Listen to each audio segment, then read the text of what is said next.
Nellie Bly is one of America's greatest journalists, but Nellie Bly was only a pen name. The woman behind the name was Elizabeth Jane Cochran.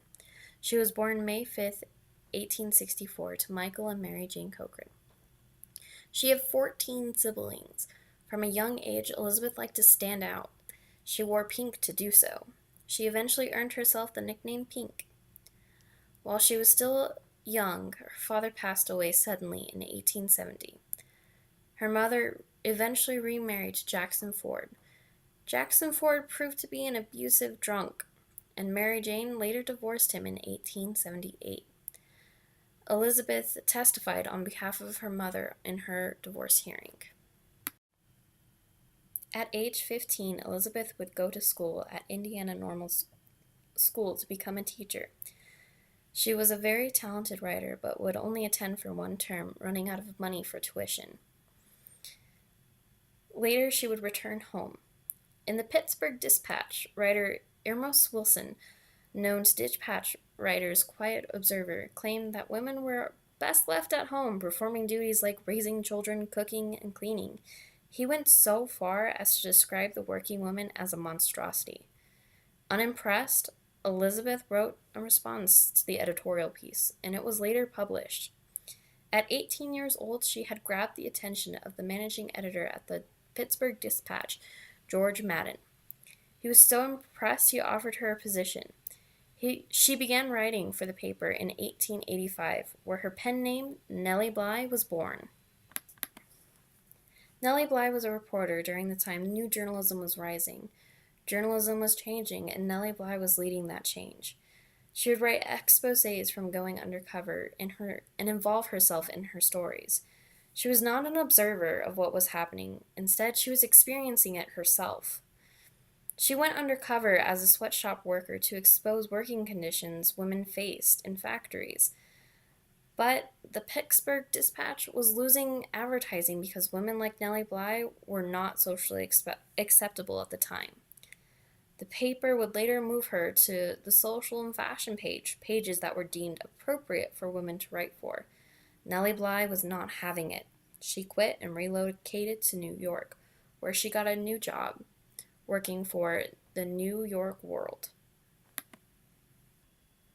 Her first assignment was to write a piece exposing what was happening at the infamous mental institution Blackwell's Island in New York City. To get herself committed to the island, she gave a compelling performance. She wrote, "I had some faith in my own ability as an actress, and I thought I could assume insanity long enough to accomplish my mission entrusted to me." It proved to be easier than what she had anticipated. She would spend 10 days investigating the asylum, uncovering nurses harassing and abusing patients, and patients that didn't belong here. It was rat-infested and unfit for any human. She wrote in her exposé that insane asylum on Blackwell's Island is a human rat trap. It is easier to get in, but once there, it is impossible to get out. This exposé sparked outrage in the community, and people demanded change. She followed her Blackwell's exposé with similar investigation work. She wrote editorials about the improper treatment of people in New York jails and in factories. She wrote about corruption within the state. She also interviewed and wrote pieces on several prompt figures at the time, including people like Emma Goldman and Susan B. Anthony. At this point, Nellie Bly was famous. She would use her status to travel around the world after the famous book Around the World in 80 Days was published by Jules Vernon. She was told by her editor that only a man could travel around the world and it would be impossible for her to do the task. The 24-year-old woman, who had proven her moxie countless times, response to this was, "Very well. Start the man and I'll start the same day for some other newspaper and beat him." It took a year, but eventually Bly embarked on her adventure in 1889 from Hoboken, New Jersey. She traveled to France, Egypt, Ceylon, Hong Kong, Japan, and China. She completed the trip in 72 days, 6 hours, 11 minutes, and 14 seconds, setting a world record. All this before she had even turned 30. She was worth money now, and she brought readership with her. After the paper refused to pay her more, she resigned. She eventually returned to the paper, though, in 1893, reporting on the same way she used to.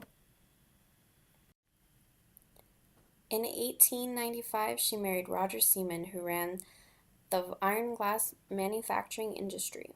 Nellie Bly would later on take on the role of running the company after her husband passes in 1904. The company would eventually go bankrupt, and Nellie Bly would return to what she truly loved, writing. She would continue her investigative reporting, but it wouldn't last long. Nellie Bly met her demise when she turned 57 years old. She contracted pneumonia. She died on January 27, 1922, at St. Mark's Hospital in New York. She would go on to be remembered as one of America's greatest journalists.